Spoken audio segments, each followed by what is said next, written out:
এক মিনিটে খেলার খবরে সবাইকে আমন্ত্রণ জানাচ্ছি।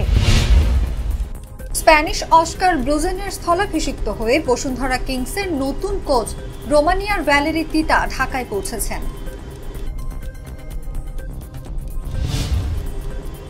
নারী টি-20 বিশ্বকাপের মূল পর্বের খেলা শুরুর আগে শ্রীলঙ্কা ও পাকিস্তানের বিপক্ষে দুটি প্রস্তুতি ম্যাচ খেলবে বাংলাদেশ।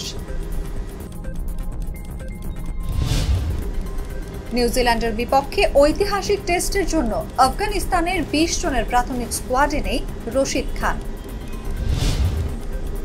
রাদু আল বোদকে 6-2, 6-2, 6-4 ব্যবধানে হারিয়ে ইউএস ওপেনের দ্বিতীয় রাউন্ডে উঠেছেন জোকোভিচ।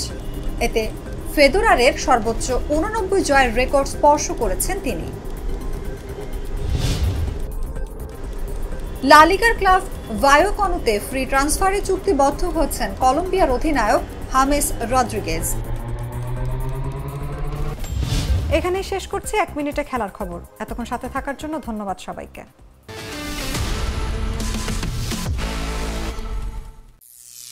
করিম চাচা, আপনার প্রিয় মানুষদের কখনো বিপদে ফেলতে চাইবেন না স্যার। তাহলে আমাদের বিপদে রাখা কি ঠিক হচ্ছে? এজন্যই বিজলি কেবলস সবচেয়ে ভালো ও নিরাপদ। ফ্লেম রিটার্ডেন্ট পিভিসি দিয়ে তৈরি বিজলি কেবলস, নিরাপদ আজীবন।